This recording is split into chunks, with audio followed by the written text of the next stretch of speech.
This is Marco Reus. This is Shinji Kagawa. This is Nuri Shahin. Hello, this is Jadon Sancho. And you're listening to the Yellowwallpod podcast.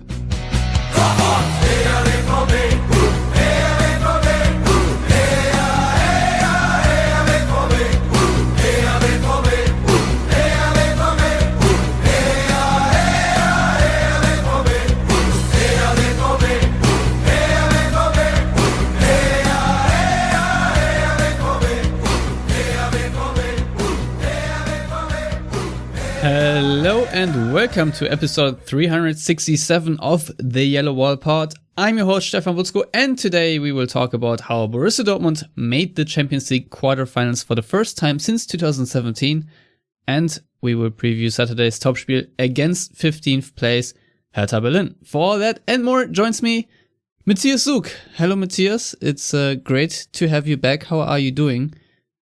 I am doing quite well. I mean, how can I not be doing quite well? It's, I know there was some game on the weekend. I forgot about it. Just like Dortmund players seem to have forgotten about it. Yeah. So we will just move somehow on. You didn't even appear on the Yellowwallpod around this game at all. What happened there? I'm sorry. I had a hangnail. I can't help it. I can't record unless I'm in total peak physical condition. So, speaking of sorry. which, Lars Pollmann is sadly excused because he had to go to the dentist, so he's not here. Which is obviously sad because even he arguably would have shown some enthusiasm today. So, Matthias, you have to make up for all that. So, Dortmund won 2-2 is how I would describe it against Sevilla.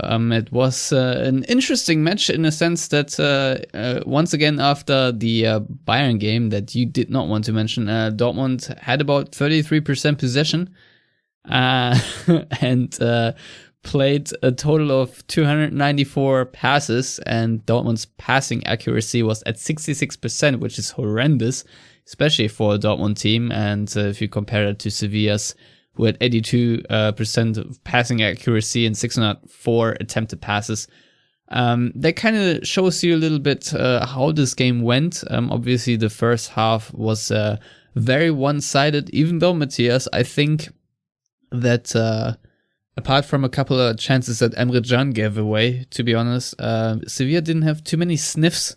I think there's a phrase in the English language, it's called huffing and puffing. Yeah, I mean, I can remember a Lucas Campos shot pretty early, where there was some venom in it. Yep, and it hit the side netting, and I think we need to open the box of Emre Can at some point here. Not in general. I want to make that very clear. I rate him very highly, but in a different position. I mean, the thing is, we can just tackle it right now while we're on it. I mean, might as well, yeah. Because the truth is, in this particular tie, Emre Can gave away 2 goals, I want to say, right? I'm not entirely sure about the second goal that Sevilla scored. I mean, that's obviously also on the back line. Yeah, there were a few people that, I mean, you can also look at Zagadou number. There. Yeah, I mean, you can't, like I tweeted, you can't leave, I think he's number 3rd or 4th in the score list in La Liga, unmarked. That's like, what's going to happen next? You're going to leave a number 1 heading threat from a corner unmarked? That would never happen. Yeah, so basically, Can in the first leg lost De Jong on a set piece, which made the tie a bit more interesting for the return leg, and then obviously he was a bit too close to Luke De Jong in the second half of the second leg, pushing him to the ground and causing a penalty. That was a soft penalty. I give Emre Can that. It was super soft, but nevertheless, I think it was a little silly. You don't need to push off, especially given that De Jong would have never reached that corner or that cross rather, because it was an inbound from the second phase of a corner kick. So basically Dortmund conceded in this game 2 goals that sort of resulted out of corner kick rebounds for Sevilla and the ensuing crosses, which is obviously annoying because I think in my statistic that still technically counts to the sad pieces. Still something where Dortmund have to improve, but overall, I think Dortmund have dealt relatively well against two teams that have been spamming crosses. But yeah, the other moment that was a real mess up was when John got nutmegged. I think it was Ocampos again, and then laid it off to Suso, who then had a shot off target. I think that was in the 18th minute. Yes, Also sorry, it was Suso. It was not Campos, it was Suso. That was the shot I was thinking about. But Campos had one too. Yeah, in the third minute. That was when, but that's also maybe a little bit on Marvin Hitz, to be honest. But apart from that, I thought Emre Can overall had a decent game. But the problem is, I personally expect from a player who has, seen a lot of European nights, like Emre Can, a little bit more, because these are mistakes you should make on that kind of level with a player of that profile, and we all know that Emre Can can do better. So I just hope going forward that he cuts out these blatant mistakes, because otherwise it's pretty good. He won't, Stefan, and I'll have to break a lance. Let's take a German term and bring it into English. I'm gonna have to break a lance for Emre Can. I am a Emre Can fan. Always have been, going back to his Leverkusen days and Frankfurt days. The thing about Emre Can is he's I would consider a top-level central midfield, box-to-box, ball-winning midfielder type guy. Because he has that passion, he has that little bit reckless abandon and no fear. The dude has no fear. Now, that will lead him in those positions as a central defender where you are very exposed to make mistakes. He's not a natural central defender. It's not like he's I forget how old he is now, 27, 28? Yeah, 27. 27. It's not like he's a 27-year-old Mats Hummels or Neven Subotic or somebody like that who that is their position. He's put in there because he has to play. I mean, he's played right back there. He's played central defender and central mid and defensive mid. He's more natural in a different position. If Zagadou is 100% fit, if Akanji's 100% fit, and Hummels 100% fit, Emre Can is not playing in that position. That being said, I can distinctly remember more than a handful of times where a last-ditch Emre Can tackle has saved Dortmund a goal, because his timing on tackles is usually exceptional. For someone who can be so reckless at times, he's got great timing with tackles. Now, he'll fly in with a tackle where Mats Hummels would never do it, because Mats Hummels is that veteran central defender and knows if I don't time this exactly perfectly, we're going to have a problem. Emre Can doesn't really think about that. He just goes. And I love that in central midfield. Central defense, I don't know. But, a few stats that I pulled out to kind of, I thought what Edin Terzic said after the match in the press conference, I laughed so hard because he was asked about the Sevilla Spanish trash talking. And he said, well, I don't speak Spanish, so I don't know what they're saying anyway, so I don't care what they're trash talking. Honestly, that's like the best trash talk back, because you're like, why are you trash talking me in a language I don't understand? If you want me to get riled up, say something so I understand you. And I get that. And Sevilla acted like Sevilla. I'm a 30-year-long La Liga fan. And I tweeted it kind of tongue-in-cheek, but I mean it. I prefer Betis over Sevilla. Sevilla, they come across, like they have this odd profile persona of being like a likable team. And for some Spaniards, they're like their second team kind of a thing. No, they're not. If you actually watch them, they are not a likable team. It doesn't matter who's been on the touchline for them. They're kind of dirtbags. And I'm going back decades. That's always how I've perceived them and seen them. Little sidebar right now, real quick, if I may. My wife and I are watching Stanley Tucci's Searching for Italy on CNN right now. It's quite beautiful, because Italy is obviously a country with rich traditions and especially the food. And I feel like we could do a similar thing for Sevilla and like the origins of shithousery. Because you're right, they're dirtbags. I have a deep, passionate hate for Sevilla ever since that Europa League tie, which is also now like 10 or 11 years ago. Anyway, continue, please. I didn't want to interrupt. And Stefan, I say this as an Atletico fan, okay? So I know a thing or two about shithousing, but Atletico owns it. Simeone owns it. He has that fibra and he goes, this is who we are. Come at me. Whereas Sevilla kind of pretend like they're not that. But that's who they are. And Lopetegui, who looks like an angry high school PE teacher, his level of unprofessionalism truly bothered me. And his saying, we didn't deserve to lose, Dortmund didn't deserve to win, et cetera, et cetera. And the Spanish press kind of went in that. And that bothered me also because they kind of made Dortmund sound like a one-man team. It's all Haaland. Some guy from The Athletic whose name I currently forget. Damon Corrigan. There you go. Said, well, if you put Haaland on Sevilla's team, Sevilla win that tie very easily. I'm sorry, that's stupid. Yeah, if you put Messi, put Ronaldo, on me, I can get pregnant. Yeah, sure. Yeah, I mean, it all makes sense. You take Mbappe or Neymar off PSG and put them on Lyon. Lyon wins every year. Like, it's just a nonsensical, idiotic statement from a homer. Okay, someone who's just about Spanish football. And that bothers me. So I decided, let's look how one-dimensional Dortmund really is. And yes, passing percentage, inexcusable. It reminded me a lot of an Atletico match in that regard. But there are a few things that really show why Dortmund were the better team and 100% deserve to move on. In this match alone, Dortmund got dispossessed 6 times. Okay? 3 of those were from Hazard and Reus in the attacking third. Sevilla was dispossessed 24 times, 12 of those in their own half and third.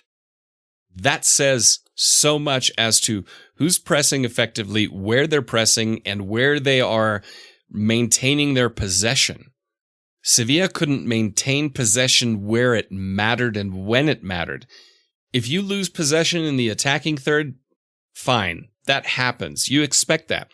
If half of your dispossessions happen in your own half, or worse, your own defensive third, you're not playing well, and all that other possession and pass percentage don't mean shit, okay? Because you are losing the ball in horrible places.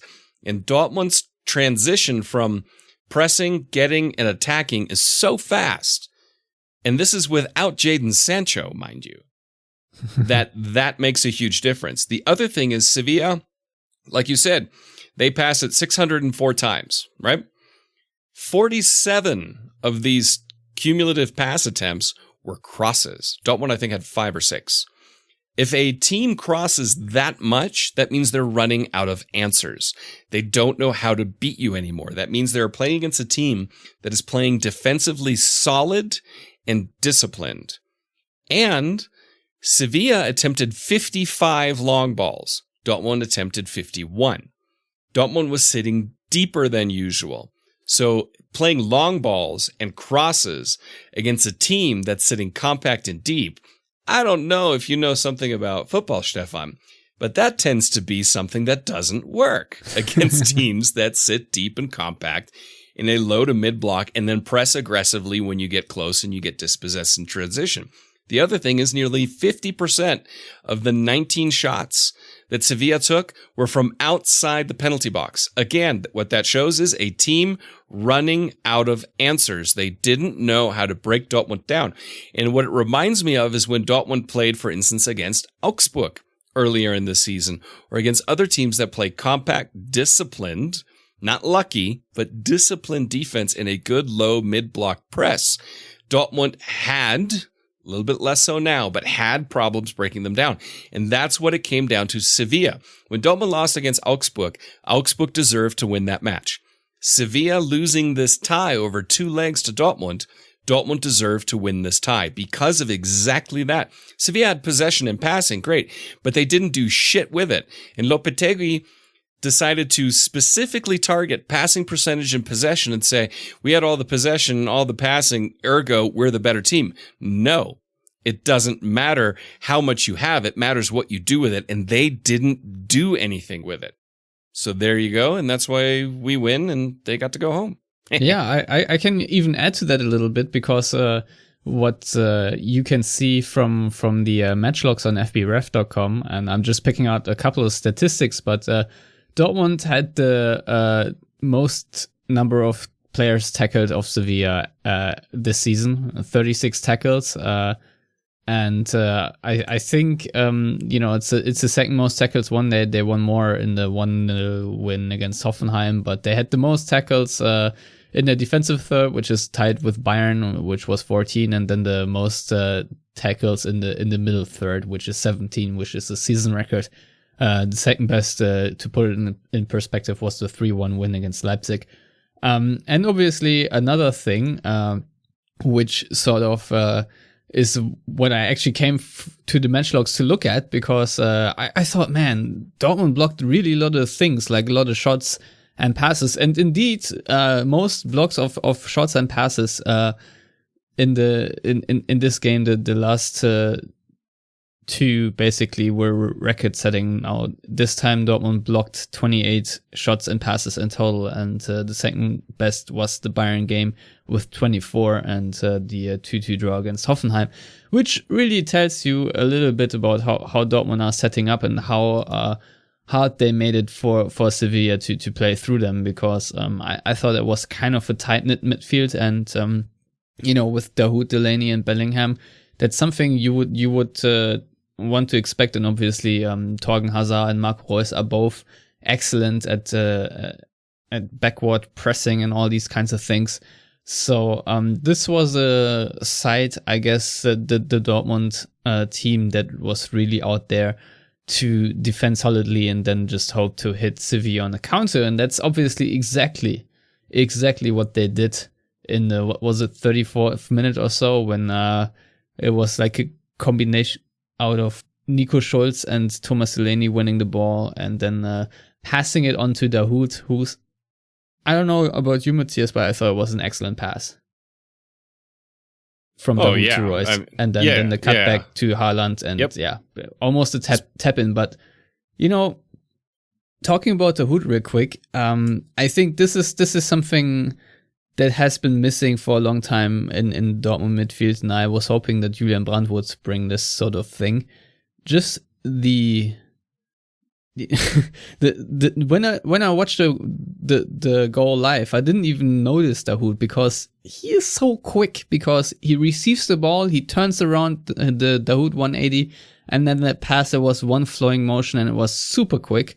And that's kind of amazing. And if you look, for example, for the goal that obviously got ruled out, Dahoud also has a great turn on the ball right away and passes it to Haaland. But more importantly, the first goal basically starts off with a set piece for Sevilla, and Dortmund then counter quickly and get it off to Haaland. I think there was like Dahoud wins it in his own box, and then Bellingham clears it out to Haaland, who maintains possession but loses it again. But the most important part is basically that when Sevilla regain possession, that Dahoud of all players is running forward to press the goalkeeper Bono, and basically forces the pass to the right, and that then kicks Schulz and Delaney into gear, and then obviously it all happens very quickly from the turnover to the goal. But I'm just saying that the role that Dahoud is playing in a game like this, the runs he's making, the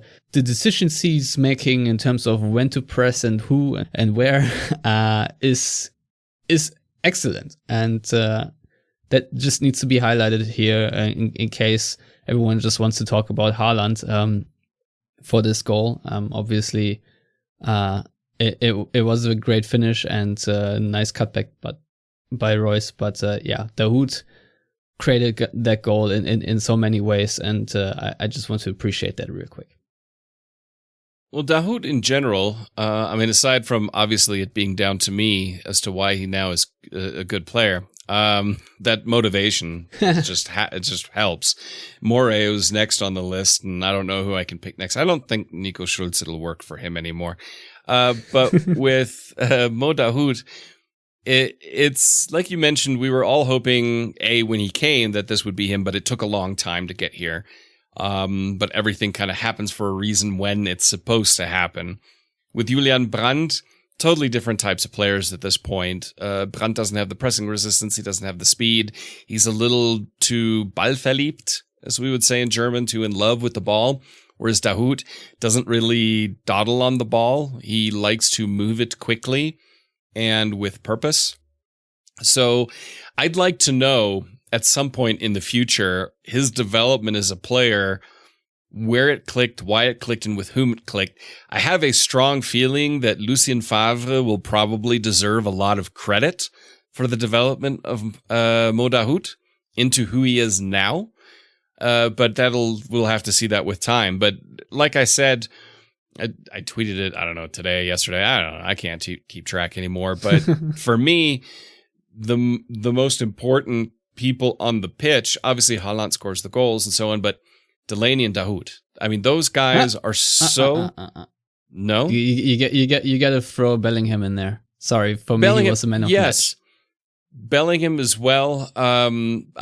If I'm picking two people that have been picked on in the past, that's where I was going with this. Because when Delaney first came, I will always say that I was a fanboy right away because I saw what he did at Bremen. But people are like, oh, he's not up to snuff. He's not our level of player. You know, a lot of arrogance thrown around from the fan base. And he has shown that it is exactly who Dortmund needed. And Dahoud, of course, came with a lot of hope and then really disappointed for a long time. And now is the player we wanted and needed him to be. Bellingham, being as young as he is, it's absolutely crazy. Amazing. And he's so fearless. What I love about the lack of fans in the stadium is you hear every little bit of trash talk. Unless, of course, the feed pumps in fake crowd noise, but even that's not loud enough and you can hear it. And he was cussing out Sevilla players left, right, and center. That kid has no fear, none whatsoever. And it is absolutely fantastic to see. And that's, for me, from an attitude standpoint, he is a polar opposite of Gio Reyna. Gio Reyna wilts quickly, he slumps his shoulders in his head and pouts. Bellingham just gets on with it and keeps going. And I don't know if there's an upbringing thing. I don't know. I have no idea. But mentality-wise, and like Terzic was asked about mentality either before or after the Bayern game, and he said, well, mentality always matters in everything you do in life. So let's stop this weird discussion about mentality.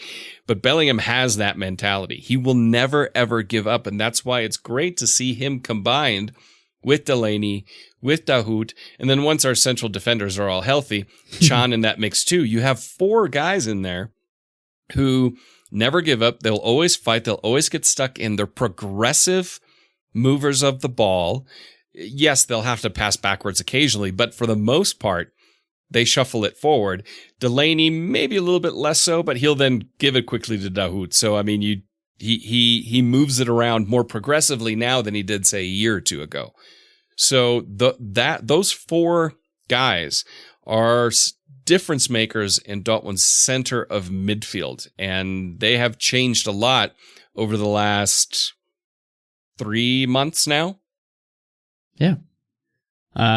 Bellingham, I think, I don't know who it exactly was, whether it was Suso or Juan Giordano or so, but after foul was called and a Sevilla player went down because Bellingham hit him a little bit with his foot, said that you're soft as shit, is what he said. And the other one I won't even repeat because it's a bit too offensive, but that was toward Acuna.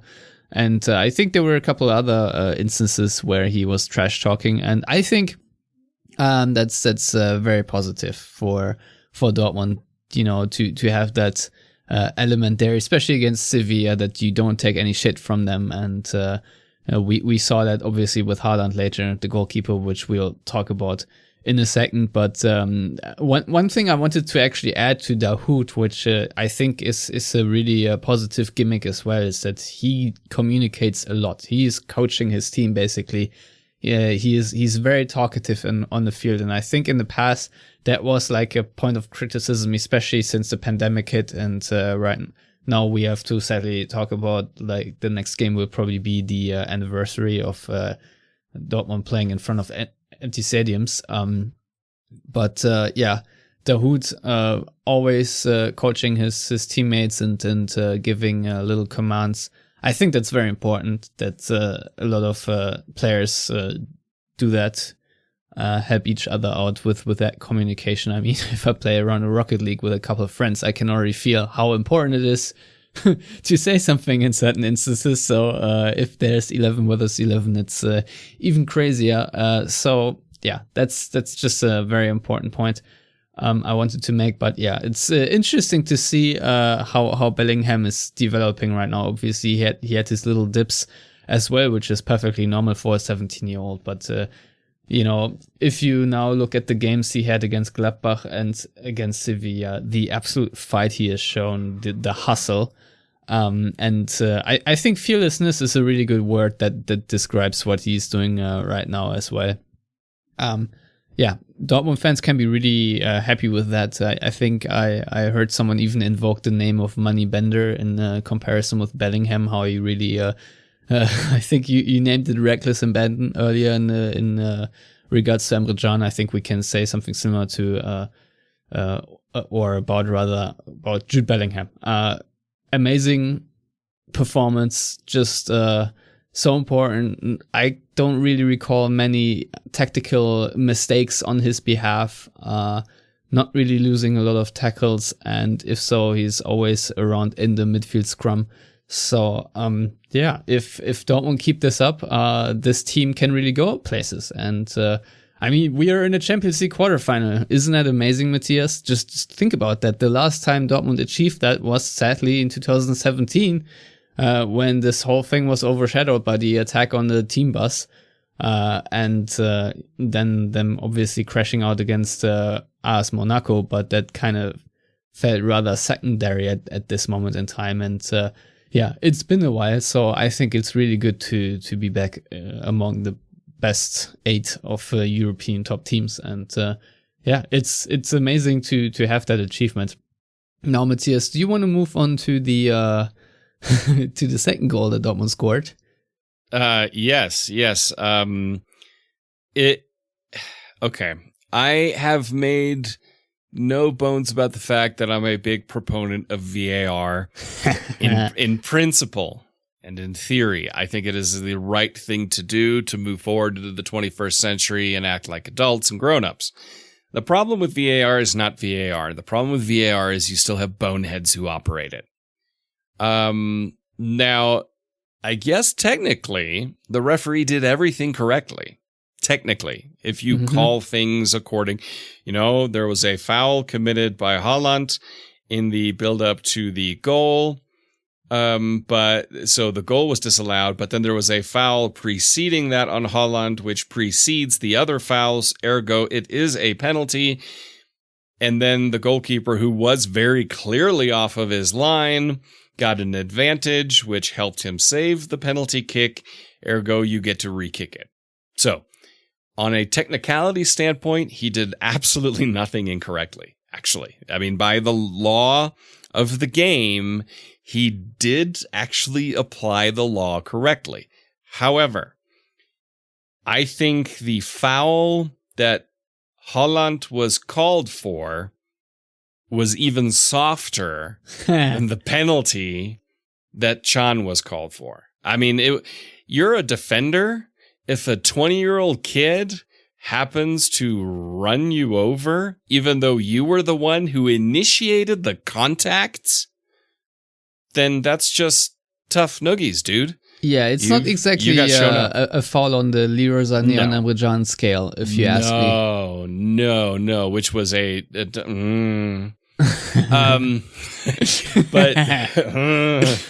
No, we're staying on topic here. We're not going to talk about it. It's relevant for context, Matthias. It's very relevant. Yes, it is, because that was a clear and obvious foul that a horrible referee who was perfectly positioned to see it decided not to call, which changed the course of the game.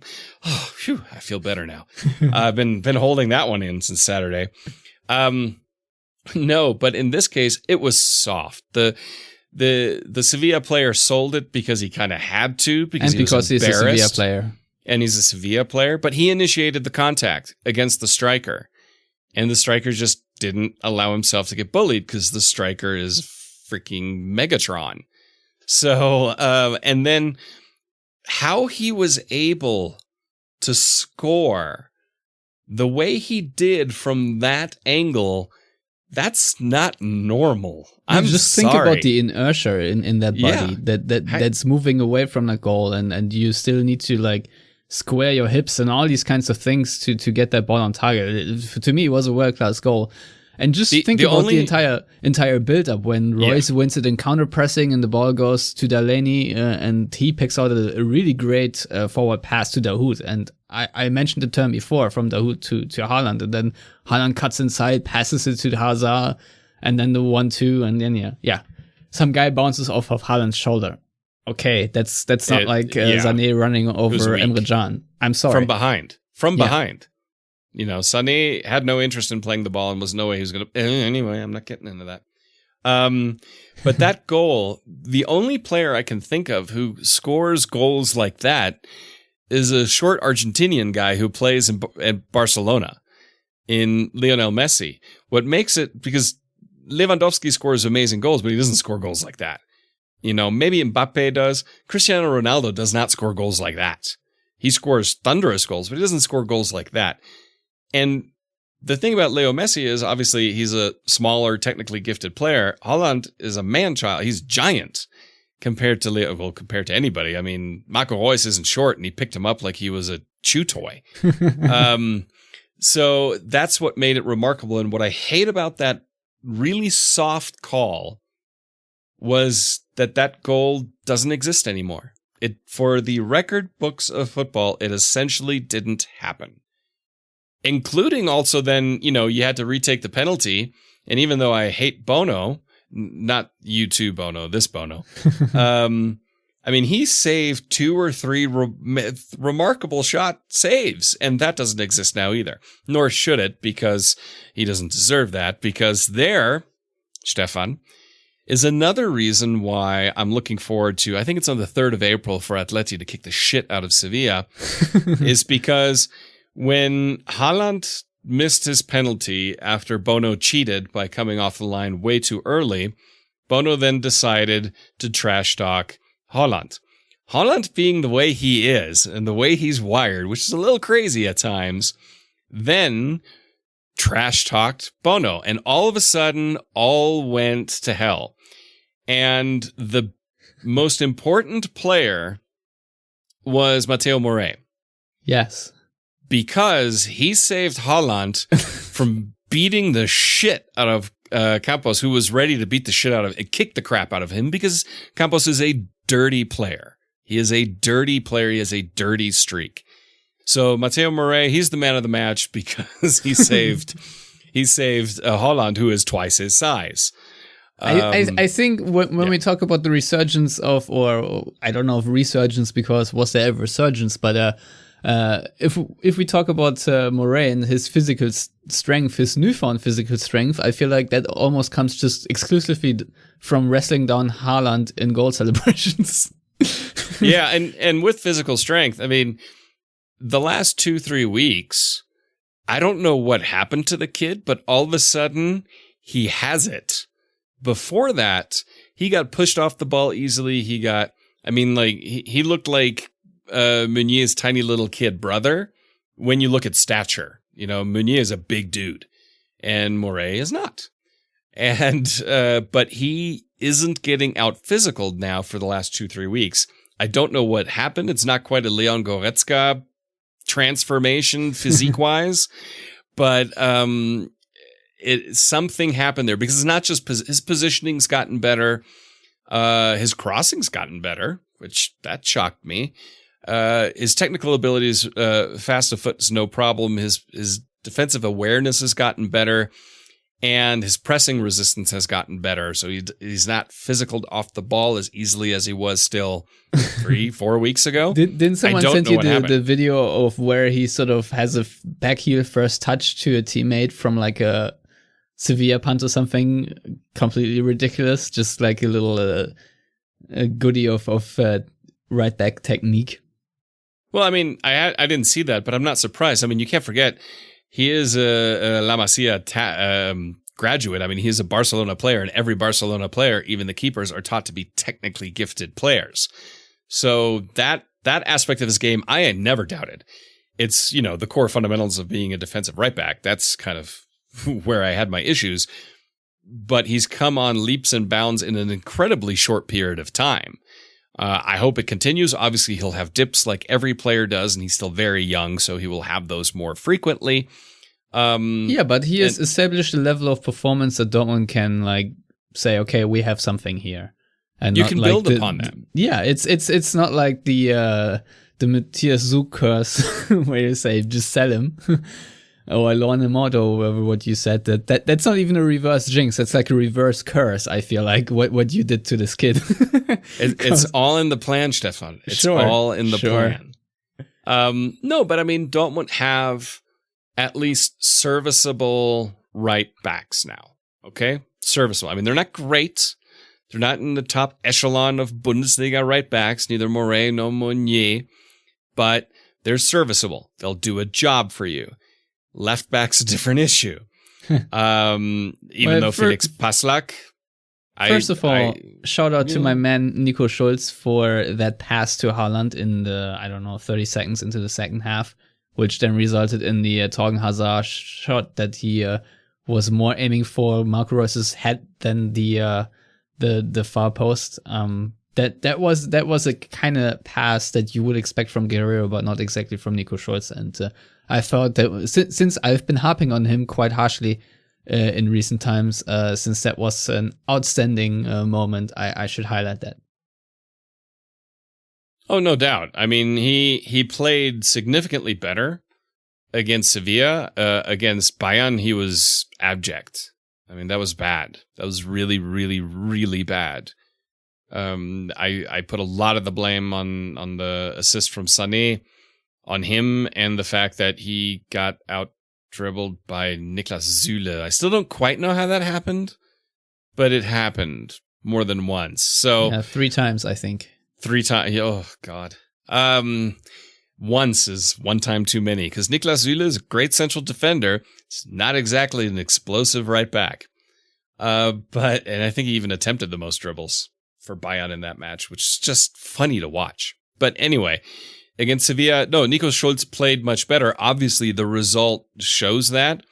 And the fact that how Sevilla had to revert to try to create opportunities for themselves shows that overall the team played better. Had they played this exact same way against Bayern, can you say that maybe they don't concede those last 2 goals? I mean, Bayern are worlds better than Sevilla. There's no doubt about that. I was just going to say, it's a bit hard to compare that. But at the same time, you can't ignore that no call with Sané had the effect it had. I mean, there's no disputing that in any shape or form. Yeah, can I circle back to the VAR real quick, because it's been 7 minutes and I feel like this is the perfect opportunity to talk about this real quick. Because I wrote it down. So Haaland was fouled by Koundé in the 47th minute. Then Haaland scores in the 48th minute. Then the ref points to the spot in the 51st minute after reviewing the thing. Then Haaland misses the penalty in the 52nd minute. Then the referee decides in the 53rd minute that the penalty must be retaken. I think that's quite odd. I think that's can only be the VAR that sort of notified him that the goalkeeper was off his line a little bit too far. Then in the 54th minute, the penalty gets retaken finally. And if you look at the timestamps, the foul that was called for the penalty happened at 46:24, and then the penalty went in at 53:40. So they are whooping 7 minutes and 16 seconds in between those actions. And Matthias, you've already mentioned how nonsensical the VAR is at some points, and I think in so many ways it was here, because I'll be honest, in the NFL, if there's sort of pass interference, but the wide receiver has not really any chance to get to the ball anyway because it's overthrown or something, I don't really think you need to throw a flag. And similarly, I don't really know if you must call this penalty on Haaland. Yes, he was held. It was a blatant shirt pull, and I can certainly see why this is a penalty call, but this ball would have never ever reached Haaland. So in just the spirit of football and sport, I personally, and that's just my personal opinion, wouldn't call that. But a foul is a foul, and if it happens in the box, it's a penalty. So by the letter of the law, you must give it, I think. And we already talked about the shoulder clash, whatever. But the other thing is, this retaken penalty reminds me also a little bit on Wolfgang Stark having a penalty retaken of Nuri Sahin against Hoffenheim in 2011, I think it was. Because I'll be honest, I think it's bullshit. I think like most penalties, we'll see the goalkeeper steps in front of his line first, a couple of centimeters, and it's not like Bono jumped had 3 or 4 steps. He just had his classic 1 step ahead, and I think his foot was his right foot was off the line by 10 centimeters or maybe 15. So I think that was more the ref just like feeling bad for Dortmund or whatever it was. But I don't know how you feel about it, but I think this needs to be discussed. I think Dortmund were a bit lucky that this penalty got retaken, because I've seen so many safe penalties, and this one was, to me, rather ordinary from the goalkeeper. I don't think he jumped that far ahead. And I mean, I agree with you. If you really want to be nitpicky, you can also retake it for players running into the box or something. You know, there are penalties where the other midfielders are already like at the level of the penalty taker by the time he hits it or so. And those also very rarely get retaken. So I feel like that was the referees feeling a little bit bad that this fantastic goal just got ruled out. That's it. It's just the magic and the beauty of the initial goal that Dortmund scored that created some unconscious biases in the heads of the referees.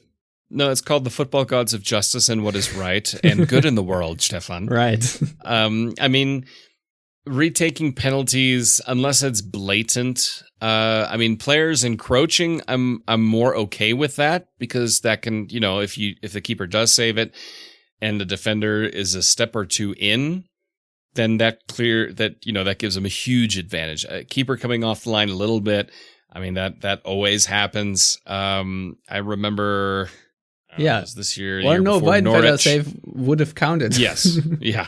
I mean, Norwich in the Premier League season before, there was a match where they had a penalty. I don't remember if it was retaken once or twice, but there were players encroaching, and but they were like in the penalty box before the guy got to the ball. I mean, it was blatant and obvious. It was extreme. But in this case, I just feel like it was justice prevailed in the end, because that initial call back from the Haaland goal never should have happened, because that's not a foul. Haaland didn't initiate the contact. Haaland didn't get out of his way to foul. A player has a right to be in the space where they are or where they are going.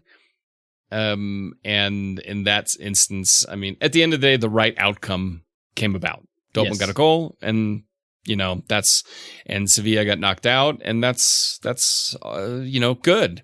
And at the same time, Juventus got knocked out. So, I mean, it was just an awesome evening. Agnelli, he can stuff it at this point with his Super League crap.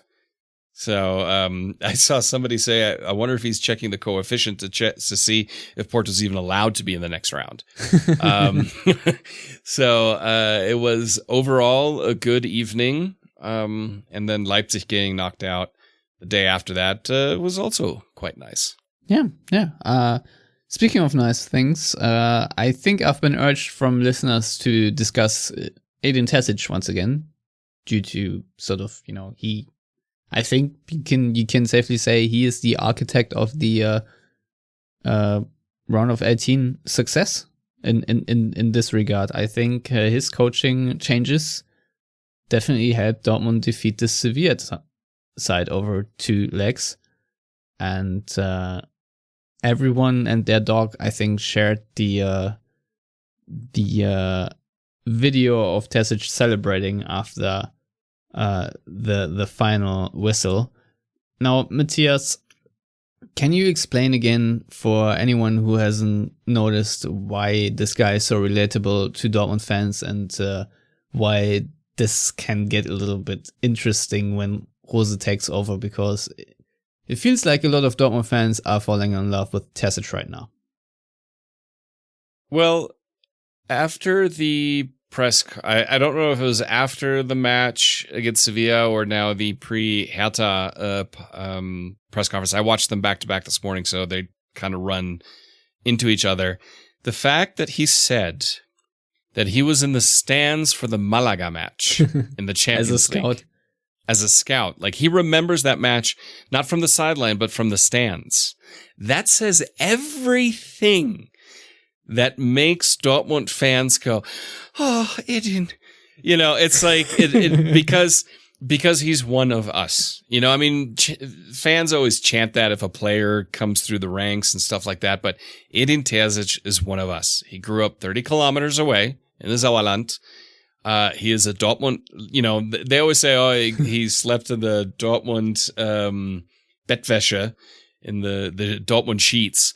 He probably did, because he is a lifelong Borussia Dortmund fan, and he cares. And that passionate outburst that he had after they won that match, Dortmund hasn't seen that from a coach since Jürgen Klopp. The big difference is this means more to Terzic than any win meant for Klopp, because Dortmund means more to Terzic than Dortmund meant to Klopp, which is a big statement, but it just means something more, because Terzic even said, you know, yeah, a year without fans, and God, my parents can't be in the stadium for this. You know, I mean, like, his parents being there to watch their kid coach his team that he grew up loving. I mean, that moment, unfortunately, is lost. And that's a tragedy of the pandemic that, unfortunately, he'll never get back. Yet. We'll see how Marco Rose does next season. So maybe he will. You never know. I hope not, because we only want success. Right. But, and I know on WhatsApp, I kind of said, to you kind of tongue in cheek, is Terzic the better Rose? But that he is 100% responsible for, like you said, for this win, for the Leipzig win. He's also responsible for some of the losses, because he made bonehead substitutions, you know, like Bellingham Moukoko. Still don't understand that one. Don't know if he'll ever explain it to us.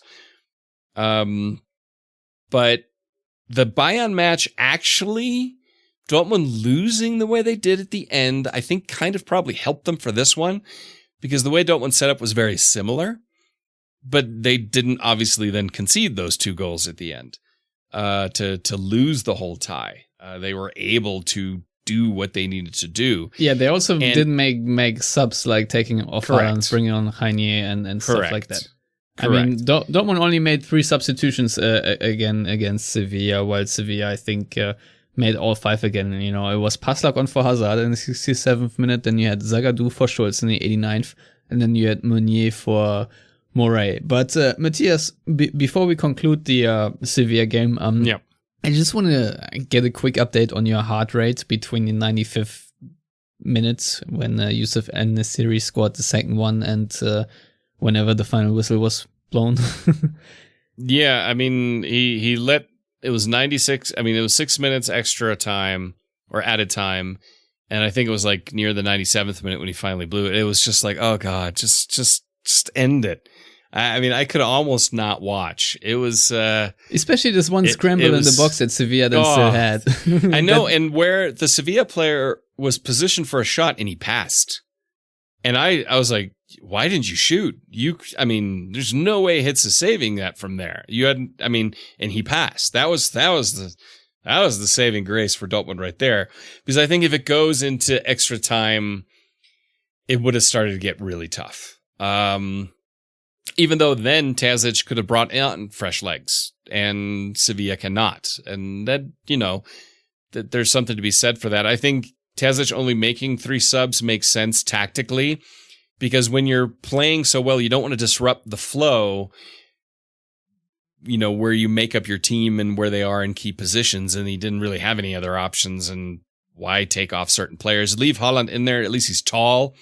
So if you're dealing with clearances, he can deal with it, which he did actually quite well.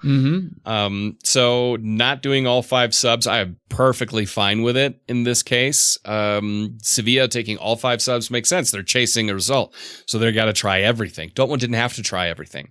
They just had to get it over with at that point.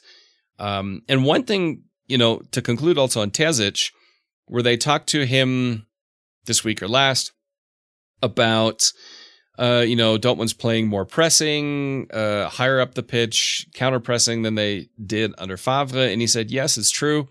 It's not entirely there where we need it to be. It's getting better. We need to do it more consistently and for longer periods of time. And that kind of alludes back to something we talked about a few weeks ago of there's still so much Favre, maybe even a little bit of Stöger, I don't know. But definitely Favre tactical DNA in this team that they revert back to it. And it's just taking a while to get the confidence and basically get that other stuff out of your head and out of your body. I mean, you're talking about muscle memory as well. And it's getting there bit by bit. So I'm glad he talked about it. That's the other reason why I think so many people like Terzic, because even his press conferences remind you a little bit of Klopp in the sense of there's passion there, there's enthusiasm there, there's honesty and feedback there. I mean, Favre, I like the man immensely. I think he's one of the nicest people, but his press conferences were boring. Bosch's press conferences are boring. Stöger's press conferences were interesting-ish just because he's a nice enough guy, but there was really nothing there. Terzic tells you what he's thinking and why he's thinking that. Some of that may be naivete, but at the same time, I appreciate that, and I'm pretty sure a lot of Dortmund fans appreciate, and journalists, I'm damn sure appreciate that. Yeah, I'm appreciating right now your Thomas Tuchel memory hole, which is fair enough, though. But yeah, that's too long ago. There aren't that many players still around from the Tuchel time. Jürgen Klopp, you can invoke Thomas Tuchel. This is all I'm saying. But I'm gonna add one grain of salt though, because it feels a bit like an Edin Terzic honeymoon right now. But on the other hand, if you look at, what I talked about at the very beginning, pass accuracy and stuff like that, Dortmund against the ball, I think are okay right now. And the pressing is good, and creating counterattacks from pressing and from their turnovers, I think is improving. I think we saw that against Bayern. We saw it in the Champions League. We saw it against Gladbach. The amount of chances that Dortmund create on the counter and how free flowing it is, and how quick they play it in the transition. Obviously, adding Dahoud helps, having Hazard helps, having Guerrero helps, and obviously Jadon Sancho, when he's fit, helps massively, and Haaland, obviously. We don't really have to talk about that. But I think overall the problem for Dortmund will be that they need to get back to become a more dominant possession team, because otherwise they will always struggle to break down smaller sides. And I don't think we're seeing this quite yet from Terzic. And the other thing is obviously that Marco Rose at Gladbach right now is in a phase where we're not seeing that from Gladbach. So that's a worry I have a little bit on the back burner for the sort of general outlook on what Borussia Dortmund is from a footballing perspective. But all that being said, I am just very glad that you see a team right now that just leaves it all out there and gets the job done. And, however tense it was in the end, Dortmund do have a little bit of sporting success to celebrate, like Thomas Delaney with this Freudian slip revealing that he's having a little beer, which I think is appropriate at that point, because players really do need to celebrate that, because in sport, like we said, it's not a thing that happens every day for Dortmund to reach a quarterfinal, and I don't know who they'll draw, but these are 2 more games that you can enjoy, and obviously for Erling Haaland to write more history. And I mean, we obviously have to mention it that now he is the player that has scored the most Champions League goals before turning 21, the youngest player to score 20 Champions League goals, the fewest games to score 20 Champions League goals, first player to score 10 or more goals in the first 2 seasons each in the Champions League, and first player in UCL history to score 2 or more goals in 4 straight games. So that's the level of consistency that we've literally never seen before with Messi, Ronaldo, and such, and Lewandowski. I think we can add in that, and another like all kinds of different legends being in this competition. So just think about what Haaland is achieving right now and how exceptional and world class it is. And it's such a great shame that there are no fans in the stands to maybe even egg him on to do a little better, Matthias. That's just, if you just ponder on these statistics, it's just out of this world. Yeah, and that Malaga moment, unfortunately, didn't happen against Sevilla because there's nobody in the stadium. Obviously, the Malaga match was even more dramatic, but it would have been the purest form of Borussia Dortmund insanity in that stadium that night. And I honestly think with fans there, I don't know if Sevilla would have scored 2 goals, if I'm perfectly honest, because of the psychological impact, proven psychological impact that stadiums like that can have on opposition players. It's, there's something there to be said. And that was brought up in one of the press conferences with Terzic. And he said, yeah, obviously it impacts us more than a lot of other teams because, Westfalenstadion is full once you turn on the lights. I mean, it's just that kind of a place. And to not have that, it's an advantage that Dortmund would usually have that they don't have. Whereas teams like Hoffenheim and Wolfsburg, like, who gives a crap? I mean, they're not there because of the fans. The fans don't do it for them. Even though even their few fans probably do more now than none, but still, it's nowhere near the same impact. Yeah. I think we can end on one positive note for Sevilla. Is that their 6 yellow cards won't carry into the next game because they've been knocked out. So do those carry into next season? No. That's basically what I'm trying to say here. Bummer. Yeah, so, but on a different note, Haaland obviously now the only Dortmund player that has 2 yellow cards in the Champions League, and I think the next is, so basically what I'm trying to say is if he gets booked in the next game, he would miss the second leg of the quarterfinal, which would be a shame. Obviously, the yellow cards are being wiped clean if you reach the semifinal, which I don't know, it's probably nothing we have to worry about just yet. But just putting it out there. Anyway, Matthias, we've been talking for almost an hour now, and we have not mentioned the Saturday game yet, which is obviously... Well, didn't you say 10 minutes Hertha, 50 minutes Sevilla, or was it the other way around? I can't remember. That's what I wrote tongue-in-cheek on WhatsApp to you. But yeah, obviously, Hertha Berlin are 15th place right now in the Bundesliga. They have only 5 wins so far this season and only 2 in this calendar year. One of them obviously coming against Schalke and the other one against Augsburg just last weekend, where they came back from a 1-0 deficit. What to say about them? I mean, their best scorers are Cunha and Piatek. Both have scored 6 both have scored 6, and Vladimir Darida is their best assist provider. And obviously, in the first meeting between those two teams when Dortmund won 5-2, Cunha provided both goals and Haaland scored 4 and Guerrero added 1. Now, Cunha, sadly for Hertha, is not there. He's injured for Dortmund. Terzic gave an update today. He said that Akanji is set to return to partial team training tomorrow, but he won't make it this weekend. Guerrero and Reina are being evaluated daily, but the Hertha match may come too soon for them as well. They are making progress. And then, as for Sancho, he said, we're not expecting Jadon to return before the international break. So, yeah, that's obviously not the greatest news in personnel. I mean, for Hertha, they're without Boyata, Khedira, and Cunha, as I mentioned before, according to Kicker. So, this is a game, obviously, Matthias, where Dortmund go back to the old bread and butter or meat and potatoes, or however you want to call it, after an exuberant Champions League night. And obviously, in that regard, it's great that the Champions League night was on Tuesday, because it gives one more day to recuperate. How do you expect this game to go? Because Hertha, from all I've seen and heard, have been pretty god-awful recently. but they had a recent coaching change and reinstalling Paul Dardai. So what to make of the capital club coming to the football capital, as they say in Dortmund?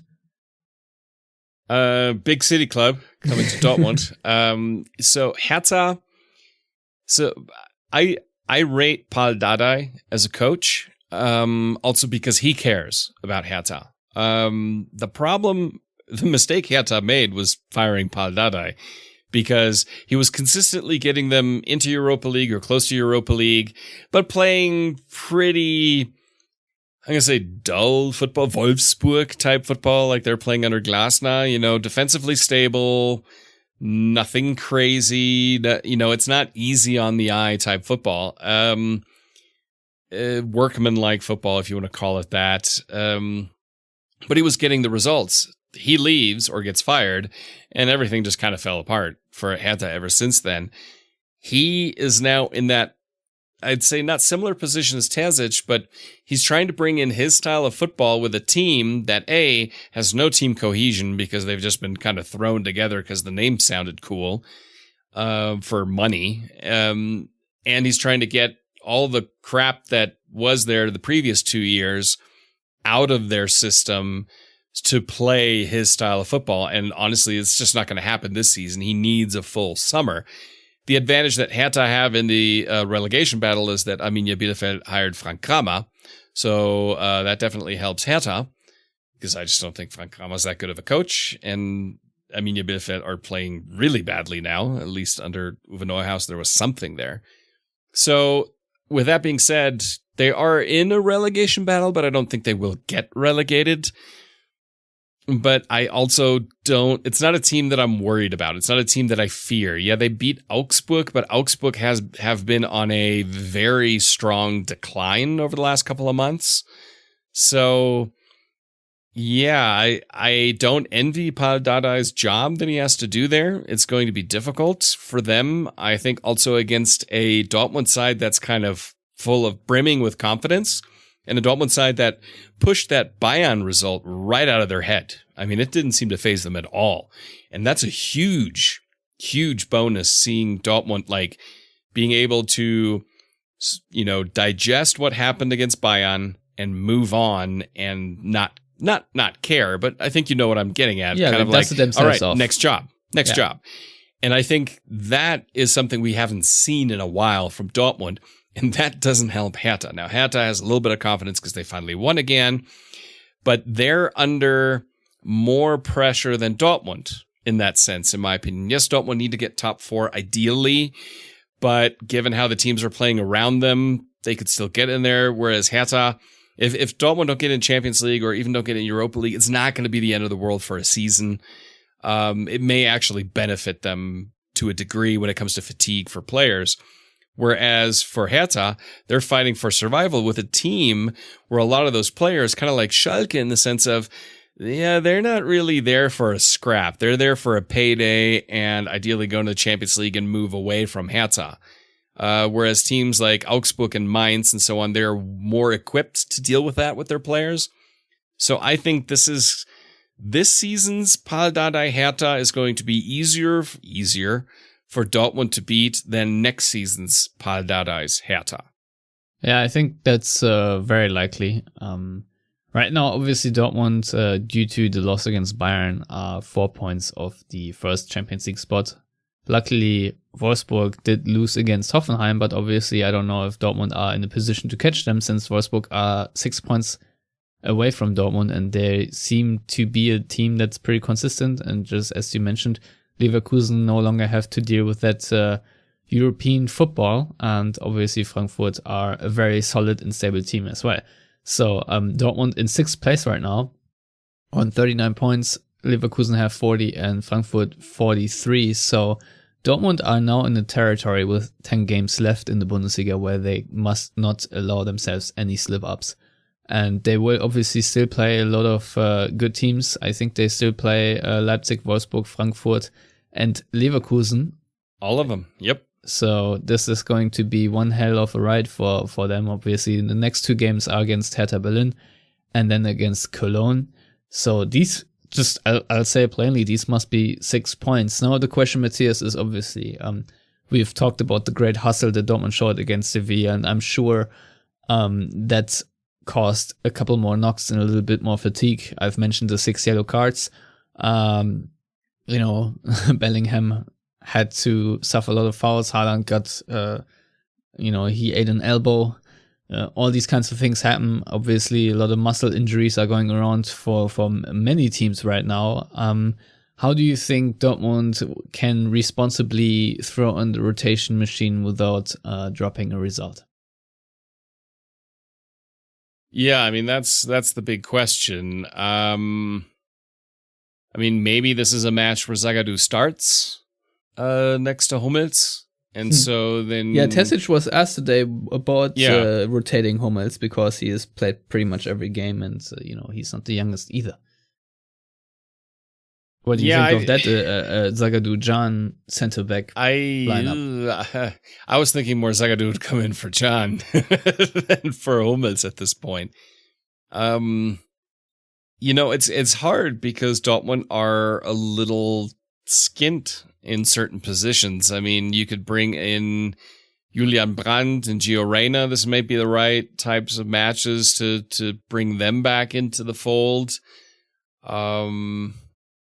But then you look at the squad and you're like, well, who else is fit? I mean, maybe you start Felix Passlack, even though he's great coming off the bench, in my opinion.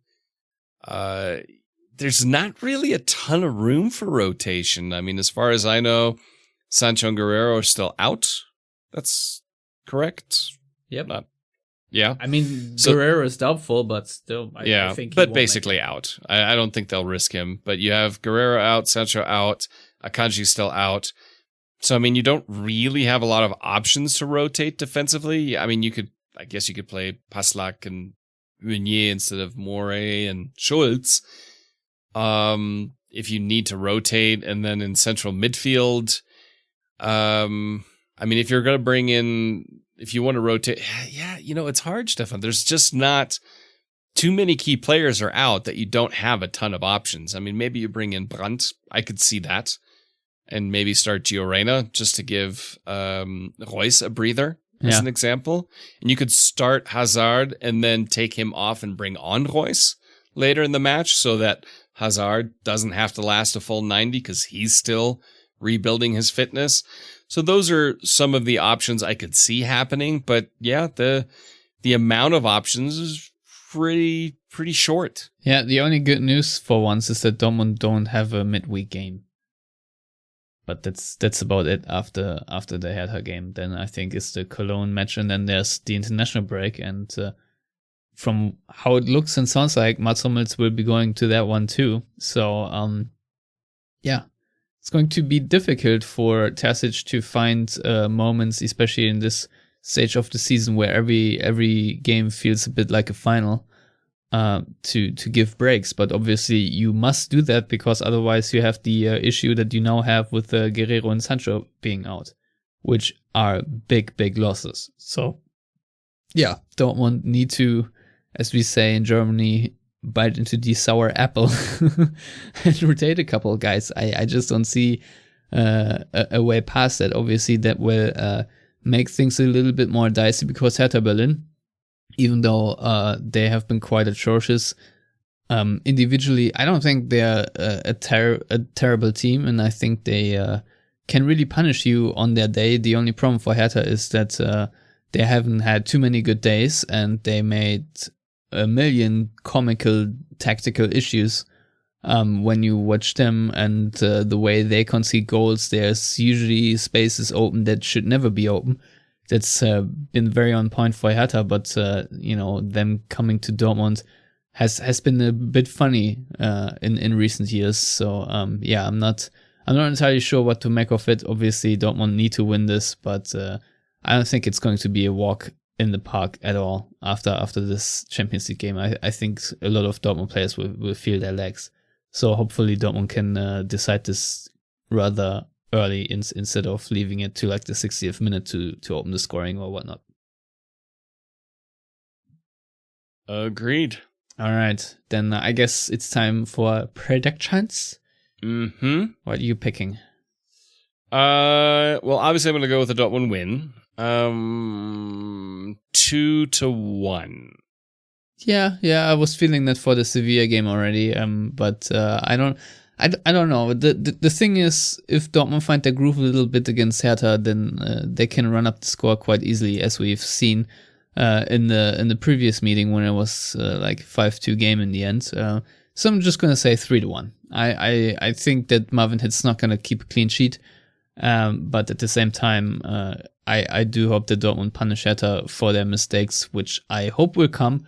And with that, Matthias, I think we have concluded the celebration of reaching the quarterfinal and a little outlook on what's ahead next Saturday. And with that, I thank you for coming on. Please tell our listeners where to find you on the internet. You can find me on the internet, on the Twitters, at Matthias Hug. You can find me at Stefan Wutzko, and you can find all of us on Twitter and Facebook at Yellowwallpod. If you want to subscribe to this podcast in the various means and ways, please go to theyellowwall.net to find all the ways you can subscribe via iTunes, Stitcher, SoundCloud, YouTube, etc. If you want to contribute financially, go to our Patreon page, which is patreon.com/theyellowwall. And everything else we shall discuss next week. Until then, as always, stay safe. Thank you for listening, and goodbye.